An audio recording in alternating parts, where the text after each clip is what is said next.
Étant donné que nous approchons de Rosh Hashanah, et que bien sûr, tout un chacun veut absolument avoir une année tranquille, paisible, avec toutes les brachot, sans difficulté, sans maladie, sans souffrance. Sachez que le moment où on peut tout faire basculer, tout décider, tout changer, c'est à Rosh Hashanah. Oui, à Rosh Hashanah, en fonction de notre attitude, nous pouvons faire qu'il y ait une année, non seulement pour soi, mais même pour l'ensemble du Ham Israël. Donc maintenant, il faut savoir comment on fait, qu'est-ce qu'on fait à Rosh Hashanah pour que les choses seront favorables à nous et à l'ensemble du peuple d'Israël. Sachez que dans le livre qui s'appelle le Sha'ar HaKavanot, qui est un livre du Arizal, qui parle d'une manière générale de tous les offices de l'année, de tout ce qui concerne les prières de toute l'année, dans Rosh Hashanah, il écrit Rabbi Chaim Vital, il se réfère à un sujet qui est abordé dans la halacha. Nous savons que dans un jour de fête, comme par exemple Pessah, Sukkot, Shavuot, nous ne devons pas être tristes, nous devons être joyeux et non pas rappeler des sujets qui pourraient nous emmener à la tristesse. C'est marqué Vesamarta Bechagecha. Il faut se réjouir les jours de fête. Que se passe-t-il par rapport à Rosh Hashanah? Alors Rosh Hashanah, sachez qu'il est appelé Yom Tov, c'est appelé un jour de fête, et donc c'est marqué, il faut manger, il faut prendre des repas agréables. Comment doit-on agir pendant l'office de Rosh Hashanah? Alors en ce qui concerne Kippour, il est marqué que, on va voir tout de suite, que c'est bien si on arrive à avoir des larmes qui coulent pendant les offices de Kippour, et celui qui n'arrive pas à faire couler de larmes, au moins qu'il ait une voix de quelqu'un qui pleure, oui, qui shama Adonai kol bichi, car Dieu a écouté la voix de mes pleurs. C'est-à-dire que même si on a une voix de pleurs, pourquoi? On va l'expliquer tout de suite. Maintenant, par rapport au Rosh Hashanah, nous écrit le Rabbi Chaim Vital, donc l'élève du Arizal, ramène que lui avait vu son Rav, le Arizal, pleurer en sanglots à Rosh Hashanah. Et plus que cela, il écrit, et le Arizal disait, celui qui n'a pas des sanglots qui lui viennent des yeux à Rosh Hashanah est une preuve qu'il y a un problème, qu'il a comme une sorte de quelque chose qui le sépare d'Hachem, de Dieu. C'est-à-dire qu'il y a comme une sorte de barrière qui fait qu'il n'y a pas de lien entre lui et Akadosh Baruch Hu, que sa neshama n'arrive pas à communiquer avec là-haut. Et d'ailleurs, il continue à dire que celui chez qui les larmes viennent, au moment où tout d'un coup, il peut avoir des larmes, mais à un moment donné, les larmes l'empêchent de continuer à faire sa prière. Il a des larmes abondantes, il a comme la gorge qui est bloquée. Il dit, sache que c'est parce qu'à cet instant-là, il est en train d'être jugé là-haut, et donc sa neshama, son âme, ressent qu'il est jugé, et c'est pour cela que ses larmes commencent à couler à ce point. Alors, quel rapport? Bien sûr, tout ça nécessite explication. Juste, je voudrais vous faire remarquer que le Zecher Tzadik Vacha, le grand Rav Ovadia Yosef, a dit attention, le Harizal n'a pas dit qu'il fallait s'efforcer de pleurer à Rosh Hashanah. Il a juste dit que celui chez qui les larmes ne viennent pas de manière naturelle. Alors Kippour, je vous l'ai déjà dit, on doit s'efforcer, pas Rosh Hashanah. Comprendre cela, quel est le problème? Pourquoi faut-il pleurer? Rappelons-nous tout simplement ce que la Gemara dit dans Masechet Bava Metsiah. Nun Aleph, la Gemara dit, attention, Share Tfilan In'alu, Share Dimal In'alu, que là-haut, après la destruction du temple, les portes de la prière se sont fermées. Ça veut dire que c'est difficile de faire monter sa prière pour qu'elle monte. Il faut vraiment qu'elle soit faite avec concentration de pensée, de manière vraiment parfaite.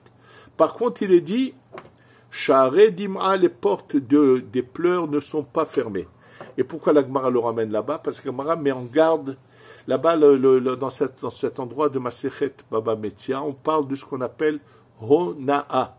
Alors, il y a deux sortes de Hona'a. Hona'a, c'est rouler quelqu'un, on peut le rouler ou rouler ou faire du mal à quelqu'un, d'une certaine manière. Quand on vend un objet qui, plus que son prix, on dépasse son prix parce qu'on sait que celui qui est en face ne connaît pas le prix où il en a besoin, on l'exploite, c'est grave, c'est une interdiction grave de la Torah. Mais lorsqu'on dit une parole qui va faire couler des larmes à son prochain, il faut savoir que c'est grave, parce que si on fait couler des pleurs de son prochain, ça peut causer une grande souffrance pour nous-mêmes. Et d'ailleurs, à la suite de quoi la Gemara ramène cette fameuse histoire où il y a eu un dialogue entre les rabbanim sur une halakha, qu'il y en a un qui s'est entêté et qui n'a pas suivi l'ensemble des opinions qui étaient contraires aux siens, à la suite de quoi il a été mis en quarantaine, et le jour où il a pleuré de sa souffrance, bien que le Rav qui avait fait cette quarantaine avait raison, eh bien malheureusement il a quitté ce monde. C'est-à-dire absolument, dans tous les cas de la vie, il faut éviter de faire pleurer qui que ce soit, de ne jamais faire une remarque désobligeante, de jamais offenser, c'est grave, c'est des choses très graves, il faut faire attention. En tous les cas, ce qu'il faut retenir de cette Gemara, c'est que Hachem, Dieu, quand il voit quelqu'un pleurer, eh ben, il s'occupe immédiatement de son cas. Maintenant, comme je vous l'ai dit, il m'est arrivé une fois de rencontrer quelqu'un qui m'a dit, il ne comprend pas ça, parce que lui, jamais une larme lui coule. Alors, je vais vous expliquer pourquoi il y a des gens comme ça, chez qui jamais une larme ne coule. Dans le livre qui s'appelle le Sefer HaToda'a, du Rav Eliyahu Kitov, il ramène là-bas une histoire qui s'est passée à l'époque des Géonim. Les Géonim, c'est la période qui est avant les Rishonim, avant le Rashi, avant les Tosfot, avant le Rambam, avant le Ramban, avant le Rashba. Ça, c'est les Rishonim. Et entre la période de la Gemara, la fin de la Gemara et les Rishonim, il y a ce qu'on appelle l'époque des Géonim. Et là, il raconte que là-bas, si j'ai bonne mémoire, c'est avec Rav Hai Gaon, qu'une fois, il avait été... alors, les Géonim ont vécu dans deux endroits. Au départ, ils ont vécu, bien sûr, en Irak, à Bagdad, où c'était la Babylonie en question, dans des villes des environs, jusqu'à que finalement, malheureusement, il s'est passé des événements où ils sont partis. Et après, une partie des Géonim s'est retrouvée à Kérouan, qui est une partie de la Tunisie. D'autres sont allés, comme Rabbeinu Gershon Meoragola était en Allemagne. Bref, et il y a eu le Rif, qui est un Gaon qui arrive au Maroc. En tous les cas, je vous rappelle brièvement l'historique. En tous les cas, une fois, un des Géonim a été, une délégation, une lettre lui a été envoyée dans une ville importante d'une communauté qui avait un gros problème à gérer, à régler, et qu'ils étaient incapables de, bien sûr, ils n'avaient pas de personne au niveau apte à pouvoir régler ou gérer ce problème. Donc, ils se sont adressés au Rav Haïgaon, ou bien Rav Saad Gaon, mais je pense que c'était Rav Haïgaon. En tous les cas, ils se sont adressés à ce Gaon en lui demandant s'il pouvait venir pour s'asseoir, et écouter les côtés et trancher un problème épineux qu'il y avait dans la communauté. Le Rav, bien sûr, s'est mis en route et a voyagé de ville en ville, et quand il arrivait à la ville voisine où il devait s'occuper de ce problème épineux, il a voulu prendre 2 ou 3 jours d'abord de se reposer de la route qu'il avait fatigué, pour qu'arrivé dans la ville en question, il puisse directement siéger, s'occuper du problème et repartir. Donc, dans la ville voisine, qui n'était pas très loin, dans la communauté voisine, quand il est arrivé, personne ne savait que c'était lui, puisqu'il n'y avait pas les moyens de communication. On a vu juste un Rav venir, qui avait l'air... Et il a quelqu'un qui aimait recevoir chez lui les rabbanim. Il l'a donc convié à venir chez lui, il l'a pris chez lui, il l'a servi, il lui a donné où dormir. C'est vraiment bien occupé du Rav. Donc, quand finalement le Rav devait partir, il lui a dit merci. Il lui a dit, Kvod Rav, je vais t'accompagner, puisque où tu dois aller. Il lui dit, voilà, je dois dans telle ville. Il lui dit, alors, Kvod Rav, je voudrais t'accompagner jusqu'à la ville à côté. C'était quelqu'un de bon, qui aimait, qui avait du plaisir à recevoir les rabbanim. Et ce que j'ai oublié de vous dire avant de cette histoire, c'est que pourquoi je vous raconte cette histoire sous le Rav Gaon, c'est que tout simplement, comment on a su tout ce qui s'est passé, c'est que tout simplement, un jour, un des élèves du Rav est venu, un improviste, il est rentré dans une pièce, il a trouvé le Rav couché par terre sur quelque chose de rugueux, de pas bon, en train de pleurer et vraiment de se mortifier. Et il était choqué, il lui dit, Kvod Rav, toi, mais tiens, tzaddik, tu es la perfection même, comment est-il possible que tu te mortifies comme ça? Et là, le Rav, pour lui expliquer ce qu'il faisait, lui a raconté cette histoire que j'ai commencé à vous écouter, qu'un jour il a été convoqué dans une ville, et que comment donc quand il était dans la ville voisine, finalement, celui qui l'a reçu, ne sachant pas qui il est, mais voyant que c'était un Rav, l'avait bien reçu et l'accompagne à la ville voisine. Maintenant, la ville voisine, qui avait été prévenue que c'est le jour où le Rav doit arriver, donc ils se sont tous préparés, toute la communauté, et c'est revêtis et tout, et sont allés à l'entrée de la ville, à l'extérieur, pour accueillir le Rav. Maintenant, celui qui avait reçu le Rav dans la communauté d'avant, qui l'accompagnait, savait qu'il était avec un Rav, mais pas plus. Et puis quand il s'approche de loin, il voit de loin que il y a la communauté dehors, il comprend que c'est pour ce Rav qui est avec lui. Et là, il s'arrête, il lui dit Kvod Rav, il se met à pleurer et à demander pardon. Il lui dit, mais de quoi tu me demandes pardon? Il dit, non, moi je t'ai reçu d'une manière simple, comme un Rav quelconque. Je lui dis, mais tu m'as très bien reçu. Non, non, Kvod Rav, je vois que d'après si les gens sortent t'accueillir, c'est que tu n'es pas n'importe qui. Donc, je ne t'ai pas assez bien reçu. Il demande des excuses et à pleurer, à demander des excuses. Et le Rav est surpris de sa réaction. Et au fur et à mesure qu'ils approchent et qu'ils voient que les gens sont bien habillés, que toute la communauté est là présente, il redemande encore une fois pardon avec des pleurs et des excuses. Et quand il apprend que c'est le Rav Gaon, il est presque s'évanouir. Mais combien d'excuses et de pleurs. Et Rav Gaon a dit à son élève, quand j'ai vu ça, j'ai été vraiment surpris et choqué.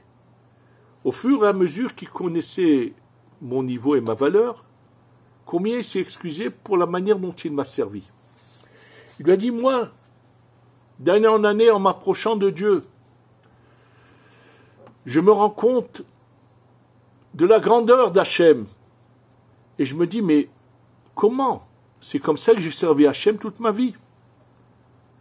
Et donc, quand je pense à tout cela, bien sûr que je veux me mortifier par honte que j'ai de ne pas avoir su servir Hachem comme il le faut. Sachez que il faut qu'on prenne conscience, qu'on arrête de dormir. Les gens sont, je pense, je ne sais pas dans quelle mesure, une grande partie de ceux qui sont pratiquants, je ne parle pas de ceux qui ne connaissent rien à la Torah, comprennent ce qu'est Rosh Hashanah. C'est le jour où notre Neshama est jugé et que tout ce qui va se passer pendant l'année dépend de ce jugement. C'est pas le jour de l'an.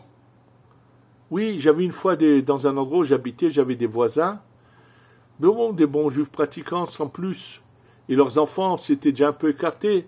Et quand les enfants sont venus le soir de Rosh Hashanah chez les parents, ils ont mis une guitare avec eux. C'est pas le jour de l'an, c'est un jour de jugement. Et donc, maintenant, que se passe-t-il? Celui qui prend conscience qu'il est loin d'être arrivé à servir Hachem comme il se doit.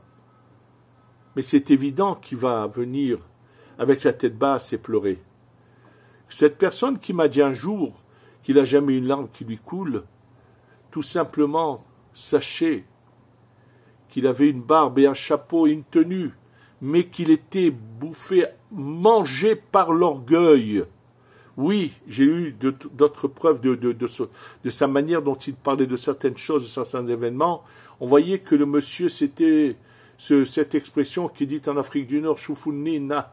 Ça veut dire, regardez-moi, c'est l'orgueil le bouffé. Et sachez que quelqu'un peut arriver jusqu'au jour de sa mort et être un orgueilleux et chercher les orgueils, chercher toutes sortes de choses. Ces personnes-là, bien sûr qu'elles ressentiront absolument rien. Aucune larme ne leur coule, bien sûr, puisque, étant donné qu'ils ont de l'orgueil, ils sont persuadés qu'ils sont des gens parfaits, qui n'ont rien à se reprocher. Mais bien sûr qu'eux, ils ont le droit au Gan Eden. Et sachez que ça a toujours existé dans l'histoire. Et pour mieux le comprendre, je voudrais vous dire ce qui est marqué justement dans ce livre, le Charles Kavanot, quand il parle de la nuit de Hoshana Rabbah. Parce que rappelons-nous bien que le jugement commence à Rosh Hashanah, mais même qu'il y a un jugement, il y a des décrets, mais ce n'est pas mis encore en application.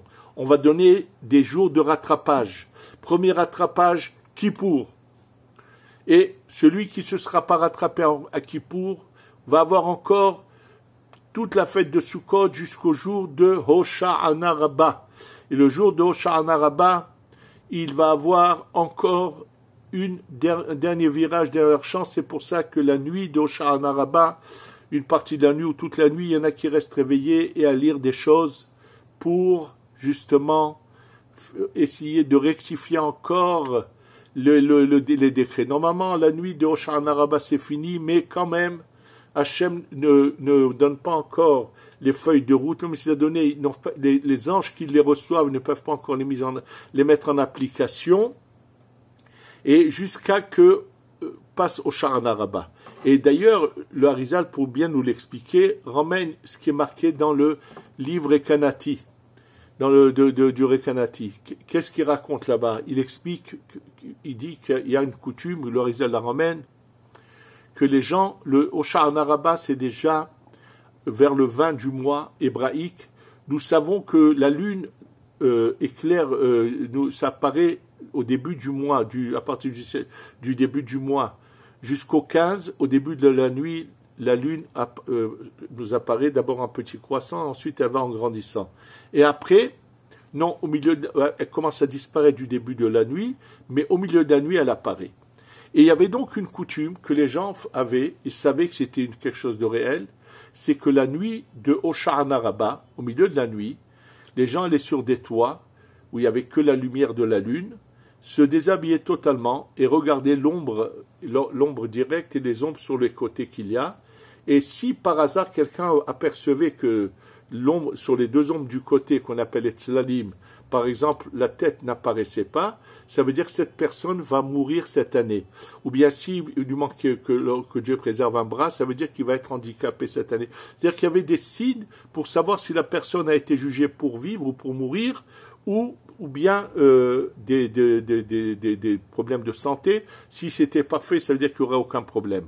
Et là, il raconte qu'il y en a un, donc le soir d'Hoshana Rabbah, il monte sur le toit, il se déshabille, et quand il regarde, il voit à sa stupeur, il voit qu'il n'y a pas la tête. Il comprend que Dieu préserve, ça veut dire qu'on l'a inscrit dans le livre, qui va pas dans le livre qu'on l'a inscrit, dans un décret qui doit partir de ce monde cette année.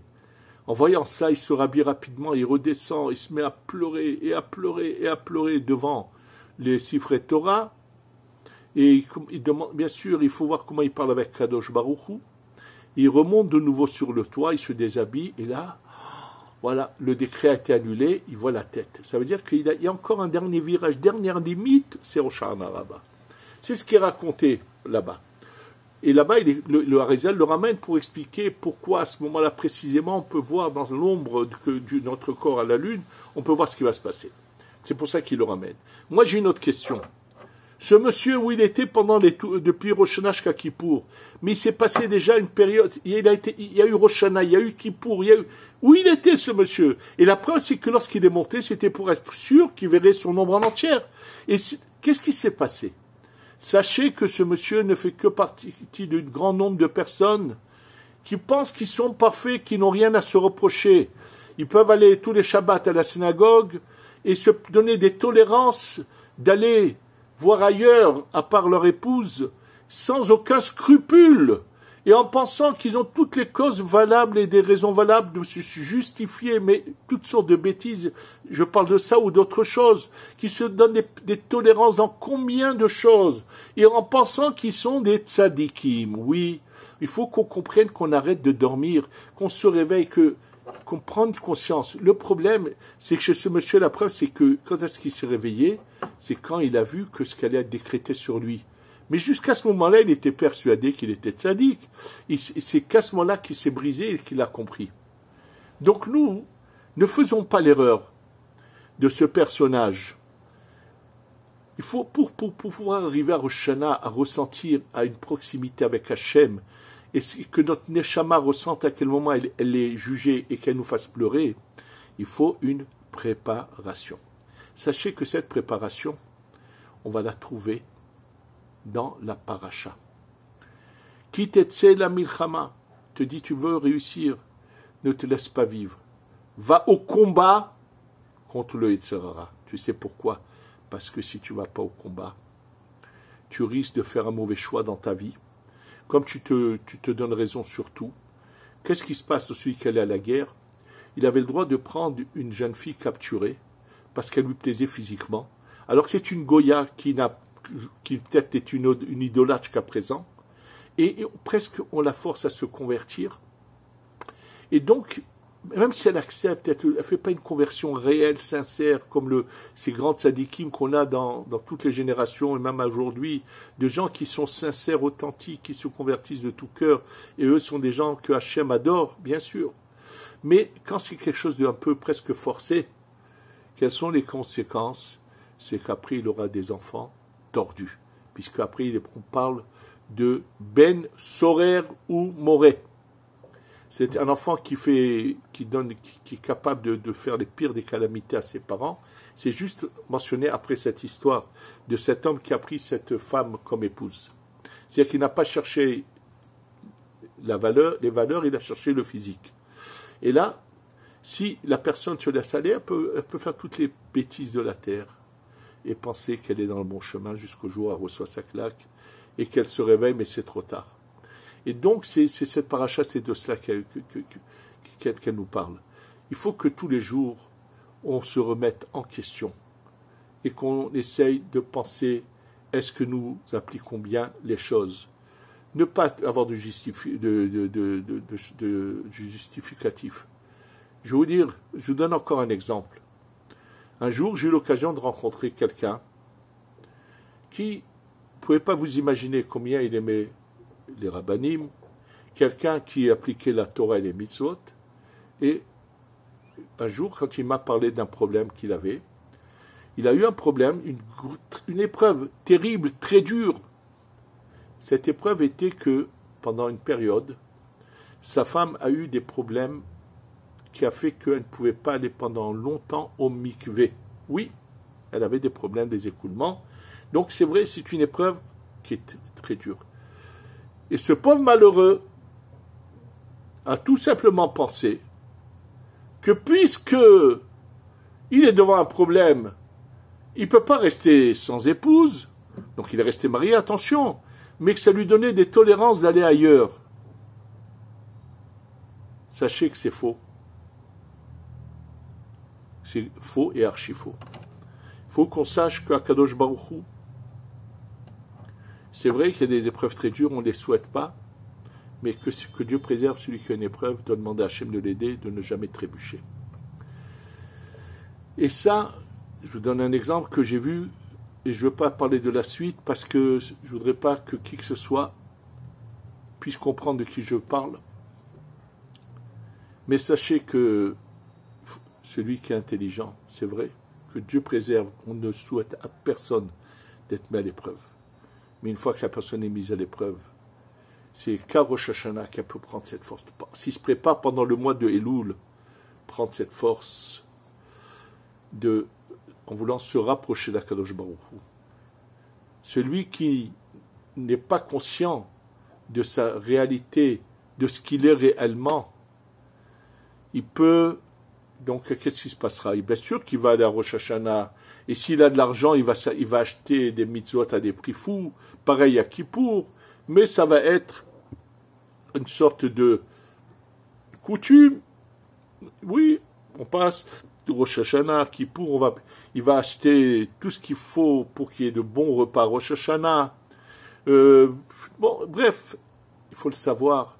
Ils vont après se payer des endroits pour Kippour dans des offices où il y a les meilleurs ténors pour avoir vraiment 24 heures de spectacle avec des ténors, avec de beaux airs, et voir les amis, se dire bonjour, se faire la bise. Mais c'est ça Kippour? Non. Je vais vous dire une chose.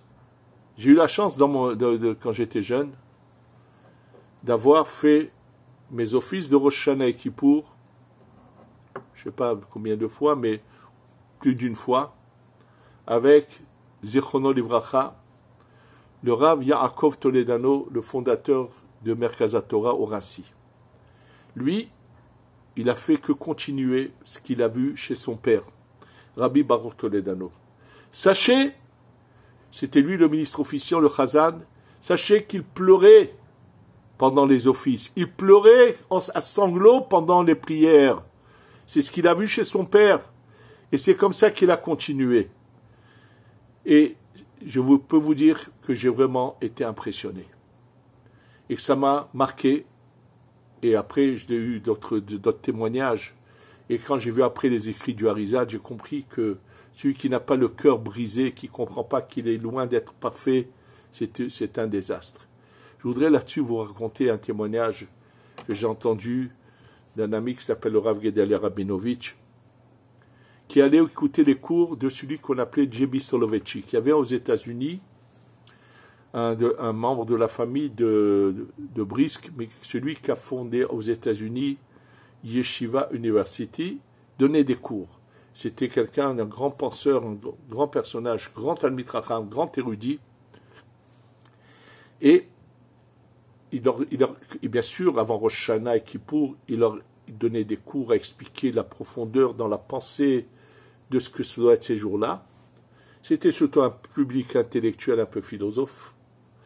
Et un jour, il leur a dit, écoutez bien, vous savez qu'à Rosh Hashanah, il a voulu leur expliquer pourquoi c'était important d'avoir vu dans sa jeunesse les générations d'avant. Parce qu'il s'adressait aussi à un public qui n'a pas eu cette chance de voir, qui commençait seulement maintenant à revenir au judaïsme, et c'est important qu'il leur transmette cela. Il leur a dit quand lui, pendant des fois Rosh Hashanah, ou à Kippour, il est en train de prier, mais il sent que le cœur n'y est pas. Il fait sa prière, mais il ne ressent pas, il n'y a pas de larmes, il n'y a rien, sans sensibilité. Il leur dit, vous savez, si je pense à tous ces enseignements que je vous ai transmis, croyez-moi, ça ne va pas faire d'effet. Alors qu'est-ce que je fais? Vous savez ce que je fais? Je me rappelle mon enfance.